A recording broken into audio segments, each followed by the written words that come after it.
মাঝে মাঝে যদি মনে হয় সকালে যে রেগুলার নাস্তাটা আছে সেটা খেতে খেতে বোরিং লাগছে, তাহলে কিন্তু সকালবেলা এই ফ্রেঞ্চ টোস্টটা বাসায় একবার তৈরি করে খেতে পারেন। Hello everyone, welcome to cook and cook. তো এখানে আমি একটা ফ্ল্যাট হাফ প্লেট নিয়েছি। আপনারাও কিন্তু এই কাজটা যখন করবেন একটা ফ্ল্যাট কিছুর মধ্যে করার চেষ্টা করবেন, তাহলে কিন্তু আপনার কাজে করতে অনেক সুবিধা হবে। এরপর আমি এখানে নিয়ে নিচ্ছি একটা রুম টেম্পারেচারে থাকা ডিম। এরপর দিয়ে দিচ্ছি এখানে সামান্য একটু লবণ। লবণটা কিন্তু একেবারেই সামান্য পরিমাণে দিতে হবে। এরপর দিয়ে দিচ্ছি 1 চা চামচ চিনি। চিনিটা আপনারা পছন্দ অনুযায়ী নেবেন, আমি একটু কমই দিলাম। এরপর আমি একটা কাঁচা চামচের সাহায্যে ডিমটাকে ভালো মতো একটু ফেটিয়ে নেব, যাতে ডিমের মধ্যে কোনো রকম লাম্পস না থাকে। এই টোস্টটা তৈরি করা কিন্তু খুবই সহজ এবং অল্প কিছু উপকরণ হলেই কিন্তু টোস্টটা তৈরি করা যায়। এরপর আমি এখানে ব্যবহার করছি একটু সামান্য পরিমাণ ভ্যানিলা এসেন্স। এই ভ্যানিলা এসেন্সটা আপনারা যে কোনো সুপার শপ অথবা মুদির দোকানে কিন্তু খুব ইজিলি পেয়ে যাবেন। দেখতেই পাচ্ছেন আমি একদম 1 ফোঁটা পরিমাণ এটা ব্যবহার করেছি। এবার সব কিছুকে ভালো মতো মিক্স করে নিচ্ছি।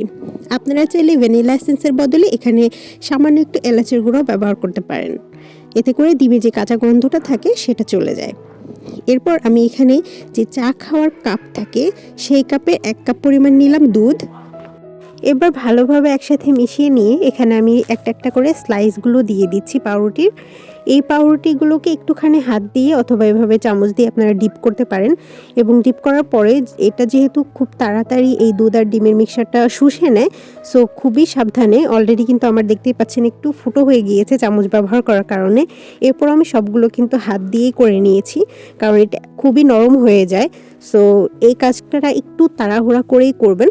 তো চেষ্টা করবেন যাতে পাউরুটিগুলো এই মিক্সচারের মধ্যে একটু ভালো মতো ডুবে যায়, একটু ফুলে ওঠে, তাহলে কিন্তু আপনার এই টোস্টটা কিন্তু একটু বেশি ফ্লাফি হবে এবং অনেক তুলতুলে হবে, আর খেতেও অনেক বেশি মজা লাগবে। তো চুলায় একটি প্যান বসে আমি সামান্য পরিমাণে তেল গরম করতে দিয়েছি এবং একটা একটা করে স্লাইস কিন্তু এই তেলের উপরে দিয়ে দিয়েছি। তো একেবারে সামান্য অল্প আঁচ দিয়ে, মিডিয়াম টু লো আঁচ দিয়ে কিন্তু এটা আস্তে আস্তে করে ভাজতে হবে। মিডিয়াম আঁচ দিয়েই ভাজবেন, খুব বেশি আঁচ দিয়ে ভাজতে গেলে ওই যে উপরে কালারটা আছে এটা খুব তাড়াতাড়ি চলে আসে, পুড়ে যায়, এবং ভেতরটা কিন্তু একটু মানে একটু কুক হতে সময় লাগে। তো যাই হোক, এভাবে একটুখানি প্রথমবার যখন উল্টাবেন একটু সাবধানে উল্টিয়ে নিতে হবে, কারণ অনেক নরম থাকে। এরপর আস্তে আস্তে এটা কিন্তু শক্ত হয়ে যায়। সো দেখতেই পাচ্ছেন আমার অলরেডি কিন্তু কত সুন্দর একটা কালার চলে আসছে এটার।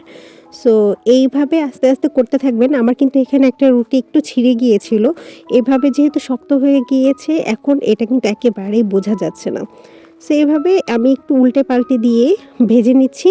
তো এক ব্যাচ এরকম রুটি ভাজতে আপনার মিনিমাম সময় লাগবে 4 থেকে 5 মিনিট। এরপর কিন্তু এটা হয়ে যাবে। আমি যেমন এখানে এই রুটির স্লাইসগুলো সিঙ্গেল করে, মানে একটা একটা করে ডিমের এই মিক্সচারে ডুবিয়ে ভেজেছি, আপনারা চাইলে ডাবল, মানে একটা রুটির উপরে আরেকটা রুটি দিয়ে সেটাকে ডিমের ওই মিক্সচারে কোট করে তারপরে কিন্তু একসাথে ভাজতে পারবেন। তার মানে 2টা স্লাইস মিলে আপনি একটা টোস্ট পেয়ে যাচ্ছেন।